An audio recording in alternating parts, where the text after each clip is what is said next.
Chers téléspectateurs, bonsoir. C'est encore Ocha pour votre émission Go Deeper en profondeur sur Ocha TV. Je suis très bénie de vous avoir nombreux à nous suivre ce soir pour cette autre rubrique pour ce soir. Nous avons encore notre invité. Ce n'est pas la première fois qu'il soit sur ce plateau, c'est la troisième fois. C'est le pasteur Marcel Mbouyamba. Bonsoir pasteur. Bonsoir Rocha. D'accord, je suis très contente de vous avoir encore une fois pour la troisième fois sur ce plateau. Moi aussi, merci. Très bien, mais quand même pour ceux-là qui sont nouveaux, qui veulent certainement savoir c'est qui le pasteur Mbouyamba, est-ce que vous pouvez parler brièvement de vous s'il vous plaît? Bien sûr. Bonsoir ou bonjour à tous, selon le lieu où vous nous suivez. C'est le pasteur Marcel, pasteur à l'église Christ notre vie, qui existe depuis pratiquement 3 ans, marié et père de 2 enfants. Voilà. D'accord, nous saluons la famille encore. Voilà. Et donc, pasteur, comme d'habitude, nous allons débattre des questions relatives aux rubriques que nous avons. Premièrement, sur la spiritualité. D'accord. Ensuite, sur la société, sur la sexualité, questions ouvertes et sur la curiosité. Voilà. Et pour commencer, nous allons aller sur notre première rubrique sur la spiritualité. Notre première question. Que pensez-vous des polémiques entre les ministres de Dieu? D'accord. Merci pour la question très importante.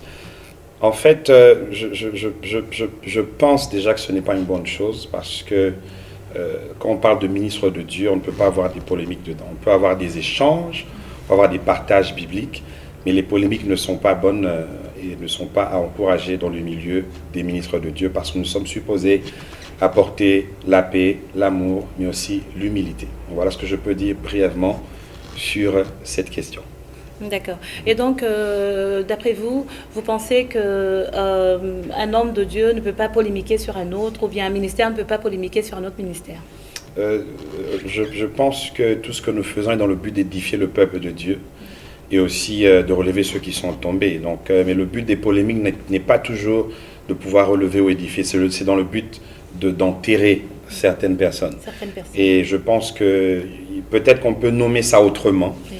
Mais polémiquer sur la vie d'autres hommes de Dieu n'est pas digne des enfants du royaume de Dieu. D'accord. Et comment est-ce que vous identifiez une polémique entre ministres? Par définition, déjà, une polémique, c'est comme une guerre. C'est un sujet vif et peut-être agressif qui entraîne 2 différentes personnes. Oui. Et vous remarquerez que ces choses arrivent beaucoup de nos jours, dans l'œuvre de Dieu, oui. dans nos villes, où c'est un exemple que je peux donner. Si une personne, par exemple, lors d'une prédication, cite une chose que l'autre ne comprenne pas, et cela devient directement un sujet à polémique, c'est-à-dire un sujet qui veut attiser ou apporter de la flamme dans le but soit d'être connu. Je vais donner l'exemple le plus connu, je dois le dire. Récemment, il y a un homme de Dieu au Congo qui a fait sortir une chanson. Et un autre homme de Dieu qui a entendu d'autres paroles est allé directement sur YouTube et en parler. Et voilà, on connaît tout cela, on parle de guégué et tout. Nous, on a entendu cette chanson, et il n'y avait pratiquement pas ce que l'homme de Dieu avait dit. Donc on comprend que des fois, quand on n'a rien à dire, on manque à faire, on se lance sur certains sujets dans le but d'enterrer d'autres personnes, ce qui n'est pas digne. Et il y a aussi une façon à reprendre son frère, bien sûr, si cette personne s'éloigne des voies du Seigneur. Je crois que le pasteur a été très clair sur ce point. C'est très important qu'en tant que chrétiens, nous fassions attention. Lorsque nous polémiquons, nous ne construisons pas, mais nous détruisons non seulement le corps du Christ, mais aussi ceux qui sont à l'extérieur et qui nous regardent et qui pensent que nous devrions plutôt être des modèles. Voilà. Alors, pour notre deuxième question, pasteur, toujours sur la spiritualité, est-ce que les pasteurs peuvent-ils avoir des opinions différentes sur les mêmes textes bibliques ou versets? D'accord, merci pour la question. Une question très importante qui est aussi à la base de plusieurs incompréhensions. En effet, l'apôtre Paul dit qu'on connaît en partie, on prophétise en partie. Ce qui veut dire, sur un seul verset biblique, je peux avoir une compréhension qui est différente de l'autre. Oui. Mais le plus important dans ces opinions, c'est que, en tant qu'homme de Dieu, en tant que prédicateur ou ceux qui annoncent l'évangile, l'opinion que nous avons qui est différente de l'autre doit toujours mener à l'édification. On peut bien avoir des opinions différentes, toutefois, le but doit être d'édifier et de ramener tout le monde à l'obéissance et aussi à la soumission au Christ. C'est très très important. Oui, en effet, des hommes de Dieu peuvent avoir des opinions différentes. Si on se rencontre avec une autre personne qui a une opinion différente de la nôtre, je pense qu'il faut être patient. Il ne faut jamais, surtout jamais, se prendre comme étant celui qui a la connaissance toute et faire comprendre à l'autre que la personne ne connaît rien. Mais il faut être patient avec la personne parce que ce qu'on a appris aujourd'hui, on a aussi pris du temps pour y arriver. Donc le plus important, c'est de tolérer et de laisser, après avoir partagé son opinion dans les Écritures, mais si l'autre ne comprend pas, le mieux, comme l'apôtre Paul dit, ne discutons pas sur les opinions. Le mieux, c'est de laisser la personne et prier pour la personne. Et qui aura certainement aussi l'occasion par le Seigneur de comprendre votre opinion, si elle est correcte, bien sûr. D'accord. Et vous pensez que peut-être sur un plateau comme celui-ci, par exemple sur Ocha TV, pour une émission comme celle-ci, Go Deeper en profondeur, est-ce que vous pensez que nous pouvons peut-être appeler différents pasteurs avec différentes opinions pour débattre peut-être sur un sujet? Je pense que c'est une très bonne chose parce que, comme je l'ai dit au début, nous connaissons en partie. Donc, il faudra que le peuple soit exposé à plus de connaissances. Parce qu'on a 5 ministères, mais aussi la Bible parle qu'on a 4 façons de parler. Donc, il y a la révélation, la prophétie, la doctrine, vous comprenez. Donc, il y a ces 4 façons. Et une personne peut maîtriser la doctrine pendant que l'autre maîtrise la prophétie. Et donc, c'est important qu'on soit exposé à différents prédicateurs afin que le peuple de Dieu reçoive la connaissance qui va leur permettre de devenir exactement comme Christ le veut. Donc ce serait une très bonne chose en fait d'avoir différents serviteurs de Dieu humbles et remplis de patience. Parce qu'on voit des émissions sur la télé où ça tourne pratiquement à une bagarre. Donc voilà un peu ce que je peux dire par rapport à cela. D'accord. Très très édifiant. Voilà, donc vous êtes toujours sur Ocha TV pour notre émission en profondeur, Go Deeper bien sûr. Et nous sommes avec le pasteur Marcel ce soir. Et voilà, donc j'aimerais juste vous encourager encore à aimer notre page sur Facebook, à partager aussi, et aussi à vous souscrire sur notre chaîne YouTube Ocha TV. Et voilà, nous sommes aussi sur Twitter et Instagram. Vous pouvez nous suivre sur ces réseaux sociaux. Et aussi, j'aimerais quand même passer mes salutations rapidement à ceux qui nous suivent, nos téléspectateurs. Nous avons par exemple des abonnés comme Yolande Bachalet, Sandra, vous êtes du Burundi, vous nous suivez, vous avez demandé à ce que nous puissions vous saluer parce que c'est vraiment l'une des personnes qui nous suivent régulièrement sur cette émission. Voilà. Alors, pour aller à notre prochaine rubrique, Société. Voilà la première question, pasteur. Quels sont les effets positifs de l'Église dans la société? Merci pour la question, une question très importante. Je pense que pour parler des effets positifs de l'Église sur la société, il faut d'abord commencer par voir le but de l'Église sur la terre, parce que c'est une chose que plusieurs ignorent. Il y a aussi certaines personnes qui viennent à l'Église, mais qui ne connaissent pas le but de l'Église. Donc je pense que dès le début, le Seigneur est venu nous enseigner sur les réalités du royaume. Et donc la plus grande chose, la plus importante que l'Église a d'abord faite sur la terre, c'est de leur ouvrir ou leur enseigner ce qu'est le royaume. Parce que plusieurs sont focalisés sur ce qui est éphémère, mais par le Seigneur Jésus-Christ, nous ayons donné la connaissance et la révélation. On est fiers en tant qu'Église de pouvoir révéler les choses du royaume au peuple et aussi les aider à y accéder. Parce que le monde de tout ce qui se trouve passera. Mais déjà avec cela, mais aussi plus loin, on voit l'impact de plusieurs églises. Je me souviens, il y a un homme de Dieu qui ayant commencé une œuvre de Dieu ici à Cape Town. C'était un quartier où il y avait beaucoup de crimes, beaucoup de vols, beaucoup de viols. Mais à partir du moment où il a commencé l'œuvre dans ce quartier avec de la prière, parce qu'il est envoyé par Dieu, ce quartier aujourd'hui est connu comme les quartiers qui ont vraiment connu une baisse très importante au niveau du vol et du crime et tout. Donc on comprend que l'Église, il y a plusieurs effets importants et positifs que l'Église peut apporter. On voit plusieurs personnes qui étaient sur le point de se tuer à cause des réalités de la vie. On rencontrait le Seigneur Jésus au travers d'une prédication, au travers des hommes de Dieu. Et aujourd'hui, on a des personnes qui peuvent témoigner pour les autres. Il y a plusieurs choses. On voit l'honnêteté dans nos sociétés, des personnes qui peuvent traiter avec des sommes d'argent sans pour autant être corrompus. Aujourd'hui, d'ailleurs, tout le monde en parle. On parle d'un président que nous avons en République du Congo, un président qui craint le Seigneur, un président qui est pur de cœur, selon ce que les gens disent. Donc, c'est l'œuvre de l'Église. Et il y a plusieurs réalités spirituelles, peut-être que les hommes ne connaissent pas, mais il y en a plusieurs. Peut-être qu'avec le temps, nous pourrons aller en profondeur, mais c'est ce que je peux dire par rapport à cette question. D'accord. Avant de passer à notre prochaine rubrique, pasteur, la rubrique sexualité, j'aimerais quand même encore prendre une petite pause et revenir après cette publicité. Que faire? Je roulais toute la journée sans trouver des clients.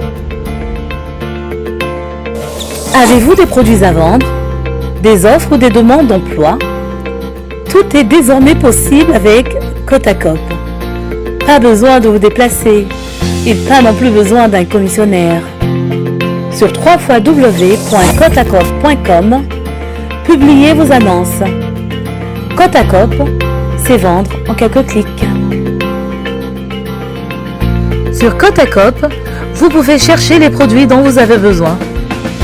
Vous pouvez sélectionner la ville qui vous intéresse et spécifier le type de produit que vous cherchez.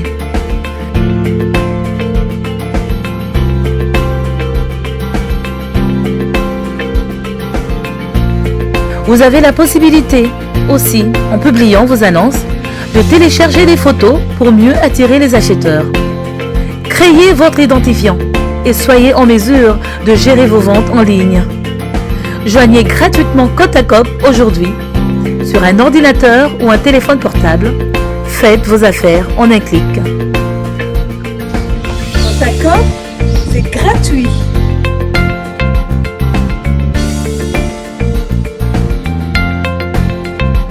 Kotacop, il a offert. Kotacop, vendre en quelques clics. Très bien, vous êtes de retour sur le plateau de Ocha TV, n'est-ce pas?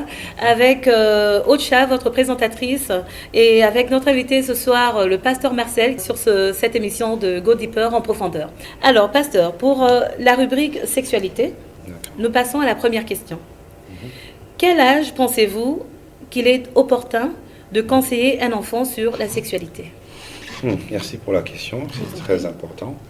Je pense que il n'y a pas d'âge qui soit défini pour dire qu'à tel âge il faut commencer à parler de la sexualité à l'enfant, parce que ça dépend du développement d'un enfant à un autre. Certains c'est à l'âge de 10 ans, certains c'est à l'âge de 11 ans, certains c'est à 8 ou 9 ans. Donc ça dépend de la formulation génétique d'une personne à une autre. Et donc voilà, donc c'est entre 8 et 12 ans déjà, mais cela ne s'applique pas à tous les enfants bien sûr, mais c'est entre 8, 9, 10 ans et jusqu'à 12 ans. D'accord. Et qui pensez-vous est mieux placé pour encadrer un enfant sur la sexualité? Je pense que la personne la mieux placée, c'est la maman. Je parle dans un cas d'un couple. Donc, parce que la maman passe plus de temps avec les enfants, mais il faut que la maman ait été instruite déjà auparavant. D'accord. Mais ensuite, si la maman n'est pas instruite ou si le père n'est pas instruit, je pense que la personne la mieux placée, ou le cadre le mieux placé, c'est l'Église en fait. Que si l'Église ou les parents ne font pas ce travail, c'est la société, c'est l'université qui prendra la charge, et vous savez ce qui se passe. Quand c'est le monde qui prend la charge d'enseigner un enfant sur des sujets sensibles, eh bien ça ne tourne qu'au pire. D'accord. C'est la maman qui doit encadrer les enfants, donc les filles et les garçons, c'est à la maman de les encadrer, l'éducation sexuelle? Oui, strictement c'est la maman, mais ensuite, vous savez, le papa n'est pas seulement là pour aller travailler, retourner, mais je pense qu'aussi les deux doivent fixer des temps pour pouvoir ensemble, là où la maman ne peut le faire, le père peut le faire, mais c'est mieux de le faire ensemble aussi pour éviter des contradictions. Vous comprenez? Donc, et aussi les deux doivent préparer cela. Et même si l'enfant a encore 4 ans, 5 ans ou 2 ans, c'est la préparation de la venue des enfants. Il faut que les parents sachent déjà par où on va commencer, que dirons-nous, quand ces choses ou quand le temps sera fixé. Donc on parle de la mère parce que c'est elle qui passe plus de temps, vous savez, dans nos sociétés. Mais ensuite, il est mieux que les deux le fassent ensemble. pour que cela soit plus efficace. D'accord. Et nous devons toujours corriger là où il y a une erreur. C'est aussi l'une des raisons pour lesquelles il y a des déséquilibres dans nos familles. Quand il y a absence du côté du père dans la famille, quand il y a la présence plus de la maman, mais on remarque l'absence du père, cela aussi, l'enfant grandira comme ça. Il ne saura pas quelle sera sa place en tant que père, parce que demain, il sera père. Donc, c'est très important de pouvoir fixer cela, et comme on l'a dit, les deux doivent le faire, et les pères ou les parents ou les papas doivent être présents de façon régulière. Voilà. Et comme le pasteur Marcel l'a dit, s'il arrivait que vous dites vous n'avez pas de maman, vous n'avez pas de papa, il n'y a pas d'excuse. Allez à l'église, parlez à votre pasteur, à votre maman pasteur. Il y a certainement des anciens qui peuvent vous aider pour toutes les questions que vous posez sur la sexualité. Voilà. Alors, pour passer à notre deuxième question, pasteur, toujours sur cette rubrique sexualité. Oui. Pensez-vous qu'il est toujours important pour les jeunes hommes et femmes de préserver leur virginité avant le mariage? Merci pour la question. Une question très importante. En effet, il est hyper important que les jeunes hommes et les jeunes femmes puissent garder leur virginité avant le mariage. C'est impératif en fait. Je pense même, surtout pour ceux qui connaissent le Seigneur, c'est une loi en fait pour nous de nous garder purs jusqu'à ce qu'on atteigne le temps du mariage. D'accord. Et vous savez que de nos jours, c'est vraiment une sorte de, si je pourrais dire peut-être de surprise de parler à nos jeunes gens aujourd'hui de virginité. Oui. Mais que diriez-vous à ces jeunes gens qui pensent que ce n'est pas important? Est-ce qu'il y a quelque chose qui s'attache à ça? Est-ce qu'il y a une sorte de, pour ne pas dire bénédiction, mais avantage? Il y a une sorte d'avantage qui s'attache au fait de se préserver pour le mariage? Merci pour la question. Déjà, avant d'y arriver, vous avez mentionné que ça devient rare de nos jours d'avoir des jeunes gens, des jeunes filles qui se gardent pures. Je pense que c'est possible. Même aujourd'hui, je parlais à un frère qui me disait, son beau-frère dit, ma fille a atteint 18 ans, elle n'a jamais été avec un mari, ou avec un homme, pardon, elle s'est gardée vierge. Et l'une des raisons pour lesquelles cela est arrivé, c'est parce que il lui parlait, il a eu le temps, il a dit j'ai pris le temps de parler à ma fille. D'accord. À chaque étape, je lui ai enseigné, je lui faisais voir les inconvénients, les conséquences et autres. Et aujourd'hui, il est fier qu'à 18 ans, dans ce pays, comme dans l'Afrique du Sud, vous savez ce qui se passe dans nos écoles, dans l'université, la fille s'est gardée pure. Donc, ce que je peux conseiller, déjà, la Bible nous recommande de nous garder purs et de fuir la fornication. Oui. Donc, la première bénédiction, c'est quand on obéit à la loi de Dieu, le Seigneur nous bénit toujours. Sans voir peut-être le manque de maladies transmissibles, on ne craint pas la fornication, parce qu'on sera malade ou parce qu'on va tomber enceinte. Oui.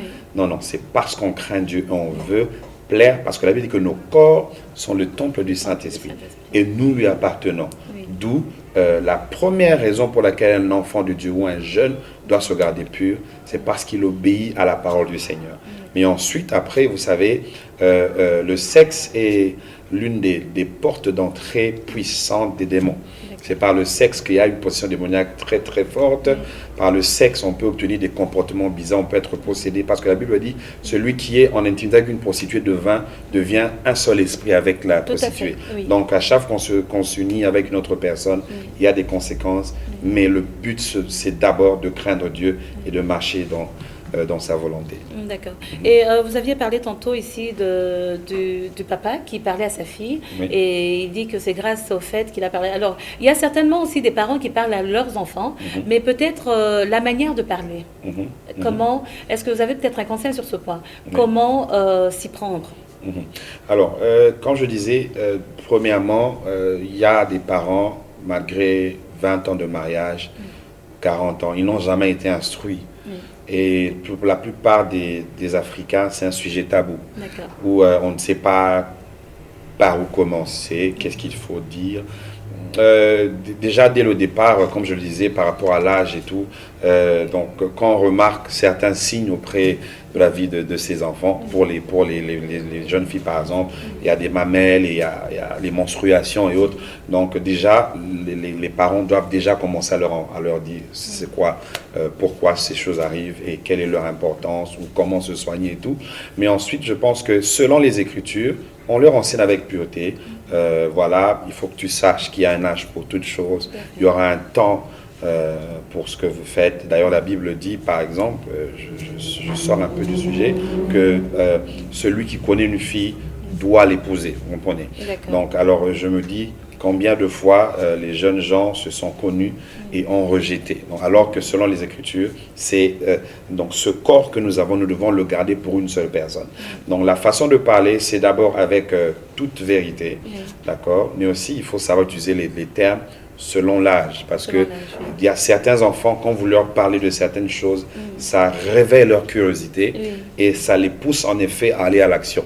Donc je pense que même d'ailleurs, avant toute chose, prier afin que le Seigneur nous aide et dans les Écritures, leur faire voir les conséquences, leur faire voir ce qui peut suivre si ils décident de se donner au sexe avant le mariage. D'accord. Et en parlant de ça, justement, puisque ici, nous parlons de la manière de transmettre cette connaissance ou cette éducation aux enfants. Et voilà, je suis sûre que vous avez certainement entendu parler du programme qui va être donné à nos enfants à l'école sur la sexualité, qui sera approfondi. Qu'est-ce que vous en pensez en fait? Est-ce que vous trouvez que c'est convenant? Je ne pense pas que cela soit... si je peux dire, possible, parce qu'il y a, à tout âge, il y a une façon de parler. L'apôtre Paul dit, quand j'étais un enfant, je parlais comme un enfant. Comme un enfant, oui. Donc, et aussi, il dit, certaines personnes sont encore au lit alors qu'ils devaient être déjà à la nourriture solide. Donc, je pense que ce programme est un peu très, très fort. Et par rapport à l'âge des enfants, je pense que c'est même, j'irais plus loin à dire, c'est même diabolique. Et nous devons vraiment, en tant que parents qui sommes ici, mais aussi, je pense que c'est un peu général. J'ai entendu des choses pareilles en France et tout. Donc, nous devons nous lever en prière afin que Dieu puisse intervenir. Parce que cela ne pourra que souiller la mentalité. J'ai vu même des vidéos des petits-enfants, 4 ans, 3 ans, 5 ans, qui avaient des rapports sexuels. Et il y avait des gens qui filmaient. Donc vous comprenez que c'est vraiment diabolique et nous devons nous lever en prière afin que Dieu puisse nous aider et contrecarrer cela en enseignant nos enfants à la maison sans cesse et dans la prière. Oui. Merci beaucoup, pasteur. Nous sommes dans l'émission En Profondeur, Go Deeper, sur Ocha TV et bien sûr, nous sommes là pour vous édifier. Donc, vous pouvez nous suivre sur YouTube et d'ailleurs, je vous encourage à vous souscrire sur notre chaîne Ocha TV et aussi aimer la page sur Facebook Ocha TV, partagez s'il vous plaît, aimez et aussi envoyez-nous vos questions parce que nous sommes là pour vous édifier. Voilà. Et donc, Pasteur Marcel, nous allons à notre prochaine rubrique et c'est questions ouvertes. Notre première question. Dans le mariage, nous parlons le plus souvent des devoirs d'une femme à la maison. Quels seraient les devoirs d'un homme au foyer conjugal? D'accord, merci pour la question. Je vous en prie. Je pense que pour nous qui sommes chrétiens, le plus grand exemple, c'est celui du Christ. Oui. Christ nous a enseigné l'amour. Donc, la Bible dit même, Marie, aimez vos femmes, comme Christ a aimé l'Église. Donc, d'abord, le rôle le plus important, ou la responsabilité la plus importante d'un homme envers sa famille ou envers sa femme, c'est de l'aimer. Parce que de l'amour coulera beaucoup d'autres choses, mais l'amour est la première des choses. Il y a aussi la protection, savoir prendre au sein de sa famille, parce qu'en effet, on a tendance à croire que c'est toujours, comme vous le dites, aux femmes de faire X ou Y, pendant que ce sont des fois des responsabilités qui sont partagées. Plusieurs disent aussi que la femme ne doit pas aimer la femme d'être soumise, mais dans Tite, la Bible parle du fait qu'on doit enseigner aux jeunes filles d'aimer leur mari. Donc c'est une tâche qui est réciproque, mais l'homme doit aimer sa famille, aimer sa femme, aimer ses enfants, prendre la responsabilité, aider sa femme à atteindre son but, parce que ce qu'on remarque aujourd'hui, ce qui a tué plusieurs rêves, des femmes qui avaient des rêves énormes dans leur vie, mais une fois qu'elles ont dans le mariage, ces rêves s'endorment. S'endort. Et l'homme ne doit pas seulement prendre la femme comme cet objet à faire des enfants, à préparer, mais il est aussi important que l'homme parle avec sa femme afin de découvrir ses désirs et aussi l'aider à accomplir cela. Donc c'est ce que je peux dire en bref par rapport au rôle du mari dans une famille. Voilà. Merci encore une fois, pasteur. Nous allons passer à notre deuxième question sur la même rubrique. Et voilà la question. Oui. Vaut-il la peine pour une femme constamment battue par son mari de rester dans ce mariage pour le bien de sa foi? Remarquez que cette question revient très souvent sur nos émissions. C'est parce que c'est une question qui est assez posée par les femmes qui nous suivent et surtout les femmes mariées. Et voilà, donc nous avons besoin des opinions des différents hommes de Dieu que nous recevons sur le plateau. Et ce soir, nous allons écouter ce que le pasteur Marcel va nous dire. Merci pour la question. Une question qui fait mal d'abord de savoir qu'il y a des hommes qui battent leurs femmes.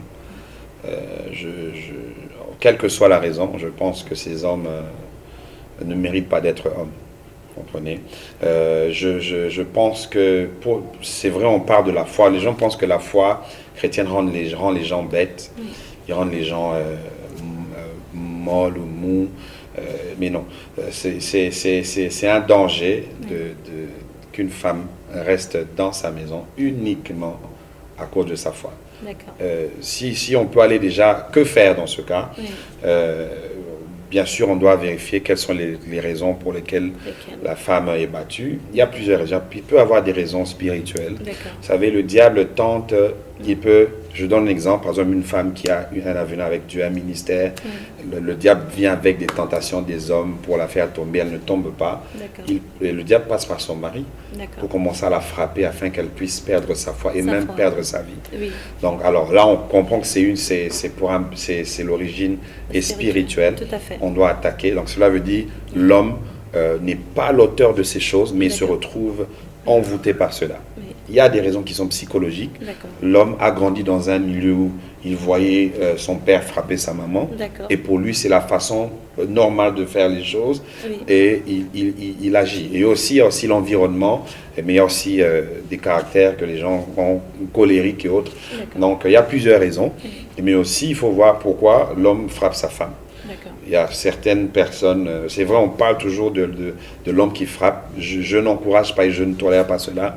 Toutefois, si par exemple c'est à cause de l'insolence que le mari frappe la femme, on conseille à la femme de ne plus être insolente. Si c'est l'insoumission et tout, mais même si la femme est insolente, l'homme ne peut jamais lever sa main à une femme comme s'il frappait un homme.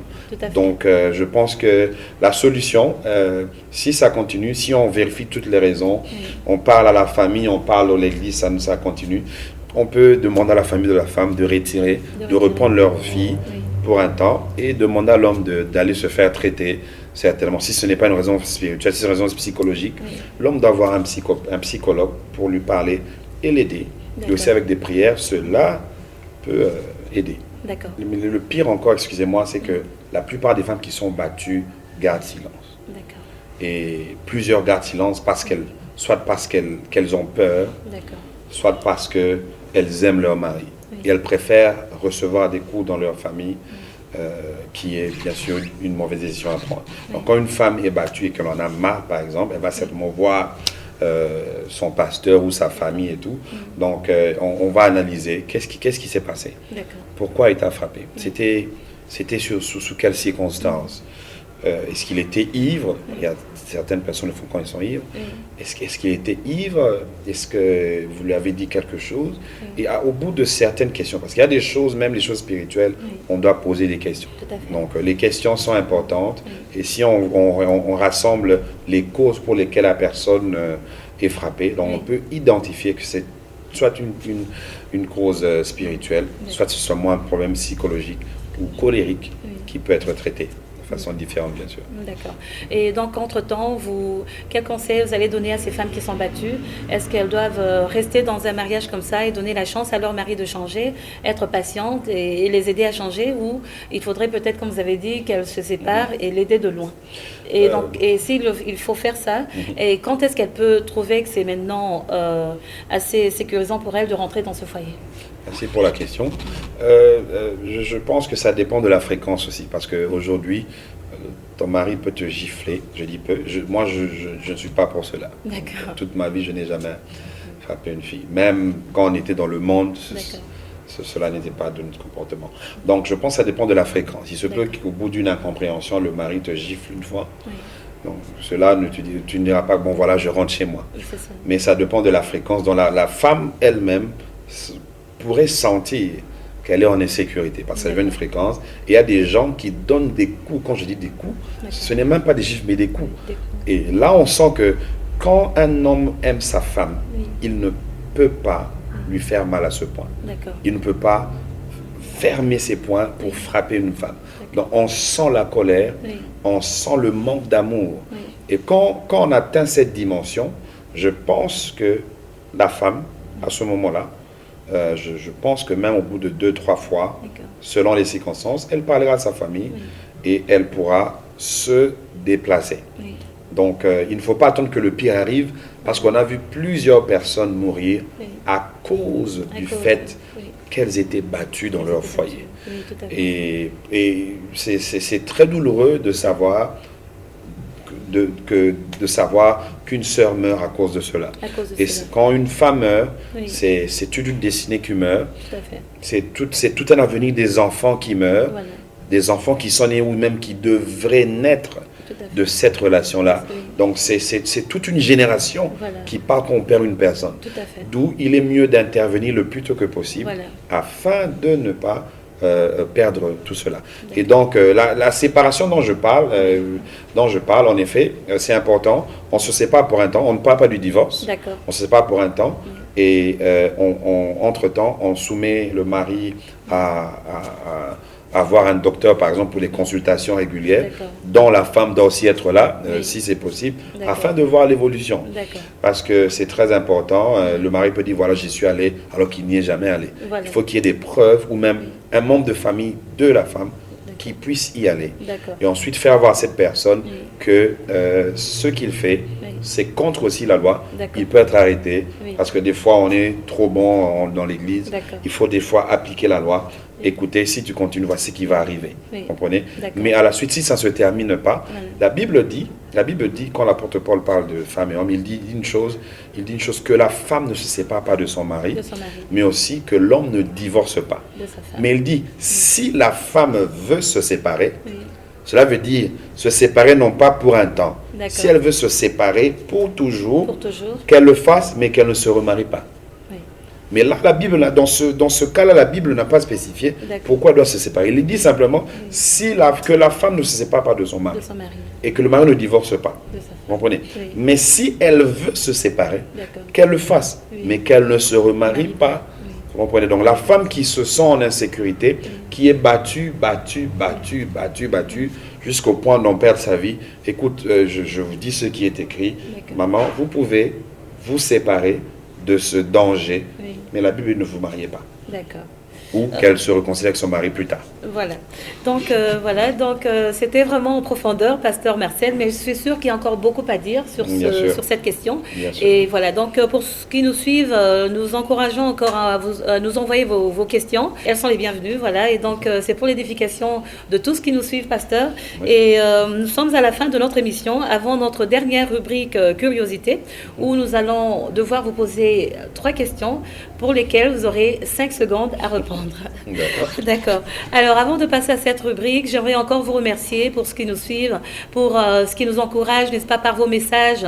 Que le Seigneur vous bénisse. Ce qui partagent cette émission, que ce soit sur YouTube ou encore sur Facebook.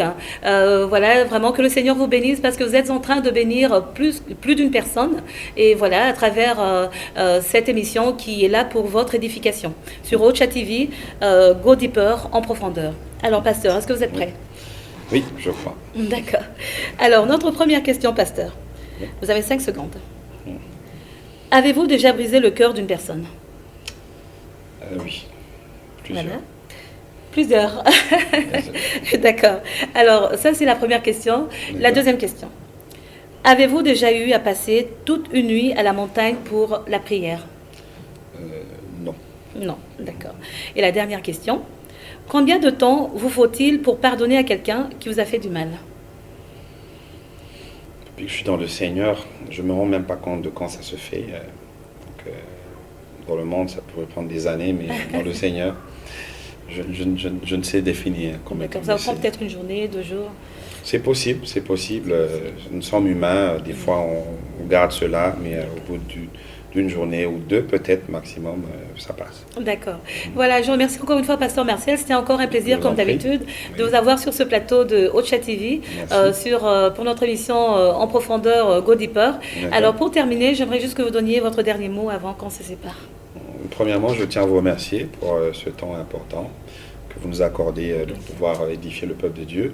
Deuxièmement, c'est à ceux qui nous suivent, je vous prie de bien vouloir nous suivre, mais aussi poser des questions. Si vous avez des ondes d'ombre, c'est important.